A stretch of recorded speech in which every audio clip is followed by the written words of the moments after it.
Hallo zusammen und willkommen zu diesem Video. Heute geht es mal um mein neues Reisestativ, mein Carbon-Reisestativ von der Firma Siri, und zwar das Traveler 7C.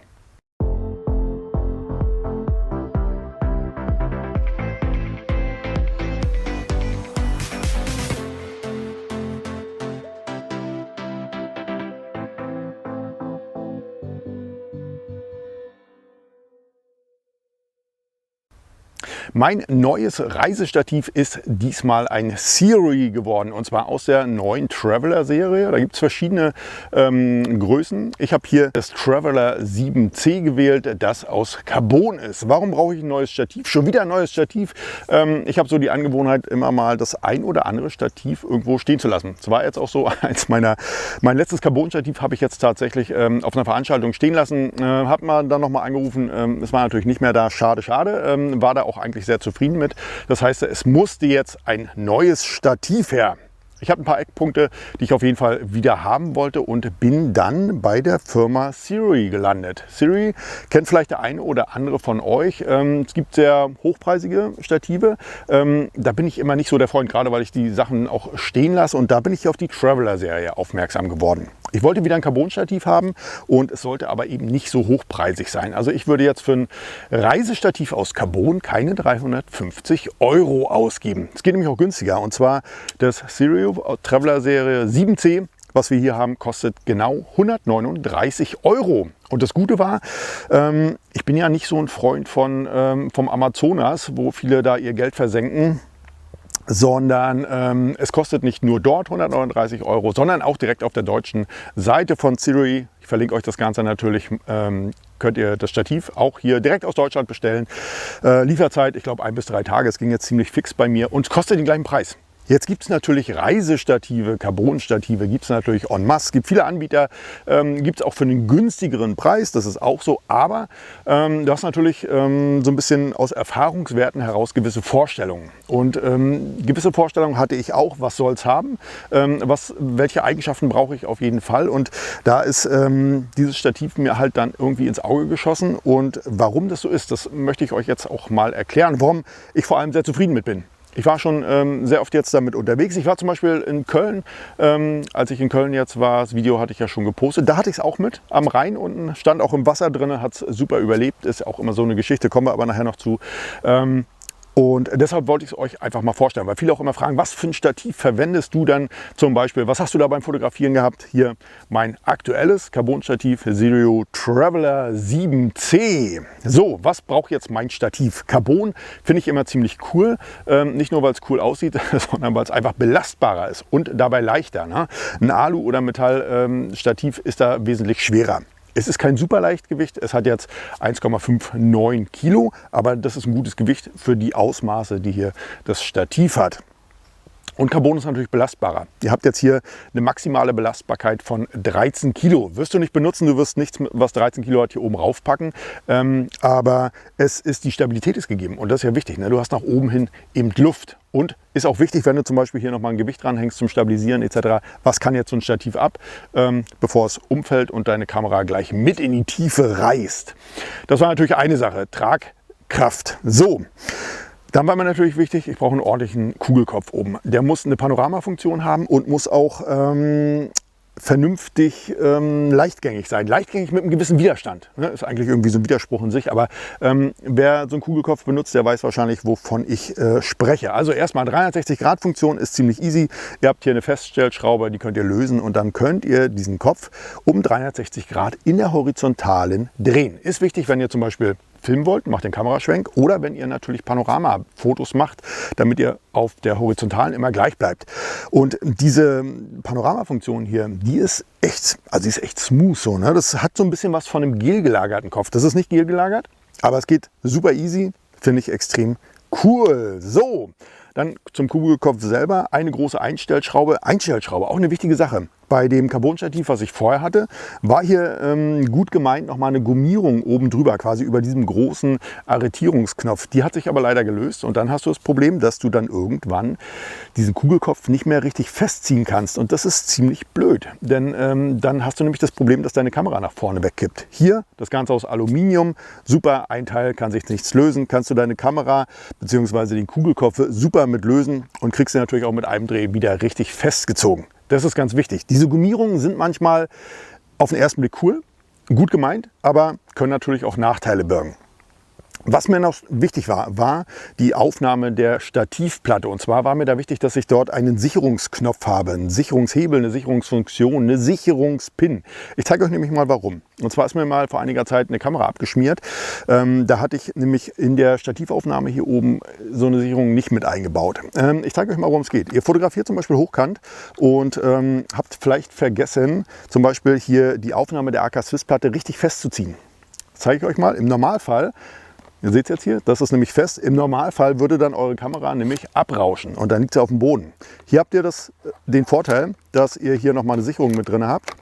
Und zwar ist hier oben ein kleiner Sicherungsknopf. Da ist nochmal ein Pin von unten und erst wenn ihr den drückt, dann könnt ihr eure AK Swiss Platte hier oben abnehmen. Die Originalplatte, die mit bei ist, da funktioniert es natürlich auch. Ich habe hier eine AK Swiss kompatible Platte bei mir an der Kamera dran. Kennt ihr ja aus meinen Videos und zwar ist das, ich kann es ja mal runternehmen, gehört die hier zu meinem Gürtelholster dazu. Kann ich nämlich meine Kamera hier ganz einfach am Gürtel festmachen und dann ist sie super verstaut. Originalplatte, wie gesagt, passt hier rauf. Sicherungsfunktion funktioniert hier ganz genauso natürlich.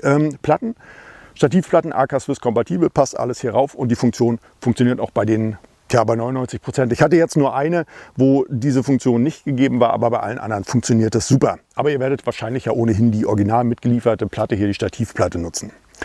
Dann haben wir noch wieder so kleine Gimmicks. Das sind so Kleinigkeiten, wo ich am Anfang gesagt habe, da kommt es mir eben drauf an. Wir haben zwei Wasserwagen. Wir haben einmal unten hier am Dreibein eine Wasserwaage, die ist hier, damit ihr das Dreibein richtig ausrichten könnt. Und zusätzlich hier oben am Stativkopf haben wir auch nochmal eine Wasserwaage. Ist eine Kleinigkeit, finde ich aber wichtig. So, zum Dreibein selber. Das Ganze natürlich die Beine aus Carbon gefertigt. Der Rest ist Aluminium. Sehr hochwertig verarbeitet, muss ich sagen. Macht einen sehr, sehr guten Gesamteindruck. Von der Höhe her erreicht ihr mit dem Mittelmast, der hier vorhanden ist, es ist nur ein Mittelmast, den könnt ihr ausziehen, erreicht ihr etwas über 1,70 Meter. Das heißt, über die meisten großen Zäune kommst du da super mit rüber. Auch so zum Film ist das eine gute Höhe. Ich selber bin 1,86, damit ihr mal so einen Vergleich habt. Also das ist eine gute Höhe. Ich bin nicht so ein Freund von Mittelmasten. Ich nutze den fast gar nicht, weil du in der Regel sind die sind dann immer instabil, finde ich. Hier, der ist super stabil. Ob ich ihn selber nutzen würde, weiß ich nicht. Ich bin da eh kein Freund von. Er ist da, du hast eine Reserve und kannst hier eben maximal auf etwas über 1,70 hat das Ganze dann dein Stativ ausfahren. Ist ja aber gut zu wissen, wenn du noch eine kleine Reserve hast. Kugelkopf selber, der ist natürlich hier nochmal geschraubt. Ihr habt auch zwei Gewinde. Das heißt, wenn ihr jetzt sagt, Mensch, ich habe einen Kugelkopf, der ist größer, der ist anders, ich will einen ganz anderen Kugelkopf hier raufschreiben, könnt ihr das auch machen. Oder ihr könnt natürlich auch andere Aufsätze hier drauf packen. Ihr habt zum Beispiel ein Licht, was ihr dort draufsetzen wollt, könnt ihr machen. Ihr habt hier ein Gewinde mit drauf, ich schraube es euch mal raus. Das heißt, es sind zwei Gewinde, es ist zweigeteilt, 1/4 Zoll, 3/4 Zoll, könnt ihr also beides mit verwenden. So, wir schrauben das mal hier wieder auf und dann auch unseren Kugelkopf. Seht ihr, ziemlich einfach, ziemlich easy. So, dann hat unser Stativ zwei, das habe ich letztens auf dem Fotokurs, hat es einer zu mir gesagt, mein Stativ hat auch so einen Handschoner. Ja, das ist hier so eine Gummierung. Das ist kein Handschoner, das ist ein Kälteschutz, ist das, liebe Leute. Das ist kein Handschoner, damit es euren Fingern schmeichelt, sondern es ist ein Kälteschutz. Wenn du im Winter fotografierst, dann ist das natürlich wichtig, damit das Ganze nicht so kalt an den Händen ist, hast du hier einen Kälteschutz. Hier zweimal, 2 Stück, finde ich gut. Kannst du besser das Stativ auch mal umsetzen. Die meisten Stative haben das nur einmal, geht auch, aber wenn du zweimal hast, nimmst du zweimal mit. Ist ganz einfach. Dann haben wir, was mir gut gefällt, sind die Arretierungen hier. Vom Hersteller beschrieben als Halbautomatik. Jetzt habe ich gedacht, was ist denn eine Halbautomatik hier bei der Verstellung?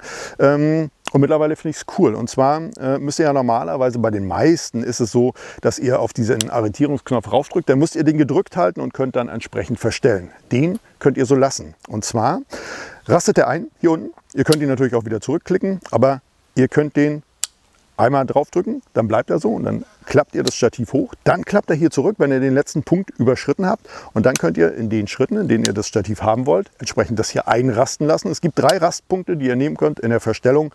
Und dann rastet das Ganze auch ein. Müsst ihr nicht nochmal nachdrücken und dann arretieren. Das macht es alles automatisch, also halbautomatisch natürlich nur. Ne? Deswegen ist es ein Halbautomat. Okay, hat mir aber gut gefallen. Ja, du klappst es einmal über. Hast 3 Arretierungspunkte fertig. Zu den Beinen selber, die Befestigung. Wir haben hier Imbusschlüssel, Imbusschrauben. Und zwar kannst du auf beiden Seiten die Schrauben mit dem Imbusschlüssel entsprechend wieder festziehen. Oh, ein schöner Eurofighter fliegt jetzt hier rüber. Wir warten mal einen kleinen Moment. Fliegt echt tief, sieht cool aus. Fliegen ja bei uns in der Nähe Lage, ne? War ich auch schon fotografieren. Aber ist natürlich auch ein bisschen laut. Müssen wir mal ein bisschen abwarten. Nur einer. Ich frage mich, wo der zweite ist. Normal fliegen die immer so in Zweierformationen. Wir warten noch einen kleinen Moment.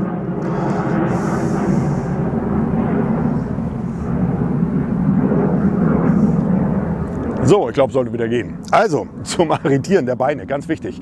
Und zwar, sie sind jetzt natürlich so eingestellt, dass sie nicht von alleine wieder runterfallen. Finde ich ganz wichtig. Dieser Zustand wird nicht ewig so bleiben, kann ich euch aus Erfahrung sagen. Denn wenn du das 5, 6, 7, 800 Mal hoch und runter gemacht hast, dann löst sich die Schraube löst sich nicht, aber es bleibt halt nicht so schwergängig. Hier ist das Gute, du hast 2 Schrauben, kannst mit dem Imbusschlüssel, der ist übrigens mitgeliefert, das Ganze wieder nachziehen und dann den Auslieferungszustand hier dieses Beins quasi wiederherstellen. Finde ich wichtig. Manchmal sind die nur genietet und wenn das dann ausgeleiert ist, so ein Ding habe ich noch im Schrank liegen, dann ist es ausgeleiert, dann fallen die immer runter und dann ist das ziemlich blöd. So, von der Verarbeitung. Was ich noch gut finde, was mir beim ersten Mal auspacken aufgefallen ist, wie genau jetzt hier die Segmente ineinander laufen. Und das finde ich ziemlich cool. Ich zeige euch das mal. Es ist ein Drehverschluss in den Segmenten, seht ihr, bevorzuge ich sowieso. Es gibt die ganzen Dinger ja auch hier mit so einem Klappverschluss, bin ich kein Freund von. Ich nehme die immer mit dem Drehen und dann ist das super. Auch hier hat mir die Ergonomie übrigens gut gefallen von diesen Drehverschlüssen. Und zwar ist bei vielen Stativen das Ganze so, dass die entweder aus Hartplaste sind, hier sind sie gummiert, kannst du super anfassen, ist auch nicht zu kalt nachher im Winter und sie sind ergonomisch geformt. Das heißt, von der Form her haben sie keine Wölbung in der Mitte, sondern sie haben eine Vertiefung. Das heißt, du kannst mit dem Finger gut reinfassen. Das sind schön griffig. Finde ich wichtig. Ist wieder so eine Kleinigkeit, ist aber wichtig, finde ich, beim Stativ. So, jetzt zeige ich euch mal, was mir aufgefallen ist, was ich ziemlich cool fand. Und zwar musst du ja bei den meisten Stativen, wenn du das aufdrehst, die einzelnen Segmente so rausschieben mit der Hand. Hier, ich zeige es euch mal, du drehst es auf und dann fahren die alle komplett aus. Und zwar habe ich nur wirklich ein kleines Stück aufgedreht. Ne? Also es ist wirklich sehr, sehr genau gearbeitet. Funktioniert auch bei allen. Ihr lasst die los und dann fahren die komplett aus. Das ist eine Sache, die hat mir echt gut gefallen. Ist natürlich abzuwarten. Ich war jetzt natürlich schon im Wasser auch damit, auch im Salzwasser, muss ich dazu sagen. Da kommen wir aber gleich noch mal zu. Wasser ist hier kein Problem, denn diese Drehverschlüsse sind noch mal da ist nochmal so eine Gummilippe drin. Ich habe es ganz schön mal auseinandergebaut. Das heißt, es läuft euch auch kein Wasser in die einzelnen Segmente. Das ist nochmal extra abgedichtet. Fand ich auch wichtig, weil ich eben ja auch viel im Wasser das Stativ habe. Als ich in Köln war, habe ich es auch in den Rhein reingestellt. Das ist schon wichtig. Das muss einfach so ein Stativ haben. Guter Halt auf dem Boden ist auch nochmal wichtig. Ihr habt zusätzlich nochmal Metallspikes bei. Die Füße an sich hier unten sind erstmal aus Gummi. Die könnt ihr aber abschrauben. Ziemlich einfach und dann könnt ihr sie mit den mitgelieferten Metallspikes ersetzen. Die Metallspikes, das ist schon eine Hausnummer, ne? Also das sind schon Spikes. So, das sind halt Spikes. Ne? Das ist keine Spielerei, sondern das sind halt echt coole Spikes. Kannst du reindrehen. Was ich cool finde an den Füßen, an diesen Aufsätzen, ist nochmal quasi ein Loch in der Mitte. Da kannst du mit dem mitgelieferten Imbusschlüssel das Ganze entweder richtig festziehen oder auch, wenn es mal zu fest gezogen ist. Zum Beispiel im Winter, wenn das Material auch ein bisschen arbeitet, dann kannst du das damit kannst du ganz einfach einen Imbus reinpacken in dieses Loch und dann kannst du das Stativ, also die Stativfüße damit gut wieder abdrehen. Das sind so Kleinigkeiten, hast du bei anderen Stativen nicht, ist halt hier vorhanden. Tja, und das quasi alles in allem, das war's, was mir gut gefallen hat. Für alle, die gerne auch ein Einbeinstativ haben, na klar, die Funktion ist hier auch mit bei, das ist ganz klar. Ich mache es nochmal zusammen und dann zeige ich euch das nochmal. Du kannst natürlich auch ein Einbein draus machen, das ist klar. Da bin ich jetzt nicht so der Freund von. Ich wüsste auch gar nicht, wo ich das haben sollte. Für mich, gerade bei Langzeitbelichtung, das kriegst du mit so einem Einbein nicht hin. Du kannst es natürlich hier abdrehen. Das heißt, eins von den 3 Beinen kannst du abdrehen und kannst dann ganz normal hier oben deinen Kugelkopf, drehst du runter, packst hier rauf und dann hast du ein Einbeinstativ. Wer es braucht, kann es gerne nehmen. Ich habe es nicht, ich brauche das auch nicht. Wichtig ist auch, dass ihr die einzelnen Segmente von so einem Dreibein, wie ich es jetzt hier habe, dass ihr die komplett zerlegen könnt, um das Stativ dann mal zu reinigen. Das ist nämlich eine ganz wichtige Sache. Wenn ihr zum Beispiel viel Ostsee, Nordsee fotografiert, das mache ich ja, dann steht mein Stativ halt auch im Wasser drinnen. Das ist erstmal nicht schlimm, aber wenn ihr nach Hause kommt, ihr wartet vielleicht 1-2 Tage, dann ist das Wasser, was hier sich abgesetzt hat, getrocknet und dann bleiben Salzkristalle, Salzkörner übrig. Und das ist natürlich nicht gerade positiv, auch hier für die Schraubverbindungen, für die Gewinde. Deshalb ganz wichtig, müsst ihr darauf achten, wenn ihr so ein Stativ kauft. Das ist hier nämlich auch der Fall, dass ihr die einzelnen Segmente komplett zerlegen könnt. Das ist hier ziemlich einfach, und zwar diese Schraubverbindung ganz aufschrauben. Und dann könnt ihr alle einzelnen Segmente hier auseinandernehmen. Das Ganze mal mit klarem Wasser abspülen, damit das Salz dort oder auch Schmutz dort runterkommt. Und dann habt ihr auch länger was gerade von den Beinsegmenten hier. Das heißt, das Salz geht natürlich hier auf die Schraubverbindungen, ne? Das ist ganz klar.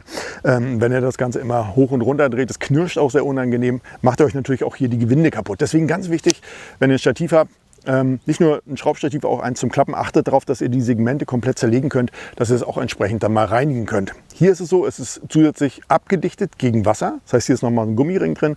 In die einzelnen Segmente kann kein Wasser eindringen. Hatte ich auch mal ein Stativ, habe ich ins Wasser gestellt. Hatte ich ein nettes kleines Aquarium da nachher drin. Das geht hier nicht, aber das Salz lagert sich natürlich trotzdem hier am Gewinde ab. Und deswegen ganz wichtig darauf achten, auseinanderschrauben und auch immer mal in regelmäßigen Abständen das Ganze dann unter klares Wasser halten und euer Stativ damit quasi reinigen. So, dann haben wir natürlich zum Stabilisieren oder zum Anhängen hier unten auch nochmal solch einen Haken. Den kann man nehmen, um zum Beispiel Gewicht unten anzuhängen an sein Stativ, um das Ganze noch mal ein bisschen fester zu machen. Ich habe da meistens meine Tasche mit meinen Filtern dran hängen, um dann besser Zugriff darauf zu haben. Dafür nutze ich die. Dafür ist die ziemlich cool. Zum Transport, um das Packmaß von etwas über 50 cm zu erreichen, müsst ihr die Beine einmal überschlagen. Auch das ist ziemlich einfach. Dafür den Mittelmast ausfahren, die halbautomatischen Knöpfe drücken. Die bleiben dann nämlich so. Und dann könnt ihr quasi die Beine nach oben schlagen und habt dann das Packmaß von, ich glaube, es sind 51 cm ist das Packmaß. Ist aber super. Oben hier der Kugelkopf ist komplett umschlossen damit und dann könnt ihr das auch super bei euch im Rucksack verstauen. Ansonsten hat das Stativ alles, was ich mir gewünscht hatte, was mein neues Stativ haben sollte, und deswegen wird's und ist es auch jetzt mein neuer, treuer Begleiter. Vielleicht kennt ihr die Marke Sirui ja auch und habt ein Stativ von denen, dann lasst mir doch mal gerne eure Meinung in Form eines Kommentares da. Oder vielleicht sucht ihr gerade ein neues Stativ. Hier, Carbon-Stativ, 1,59 Kilo, super Packmaß, sehr, sehr gute Verarbeitung und Preis 139 Euro. Ne? Das ist natürlich schon, das ist nett. Also 139 Euro, da suchst du in der Qualität eigentlich vergeblich was. Dann ist vielleicht das hier dein neues Stativ. Ich verlinke euch das Ganze natürlich unten mal. Guckt es euch mal auf der Herstellerseite direkt an. Schiebt euer Geld nicht alle in den Amazonas, sondern guckt auch mal beim Hersteller direkt. Und dann, vielleicht gefällt euch ja auch ein anderes aus der Traveler-Serie. Wie gesagt, das ist jetzt quasi das größte und auch das teuerste aus der Traveler-Serie mit 139 Euro, weil es eben ein Carbon-Stativ ist. Ich finde es genial, ich werde es auch weiterhin nutzen. Hoffe, das kleine Video, der kleine Einblick hier in mein neues Stativ hat euch gefallen. Dann lasst mir dafür gerne einen Kommentar und auch einen Daumen hoch da. Und ansonsten, wenn wir uns in einem meiner neuen Videos wiedersehen wollen, dann abonniert doch gerne meinen Kanal. In diesem Sinne, bis dahin.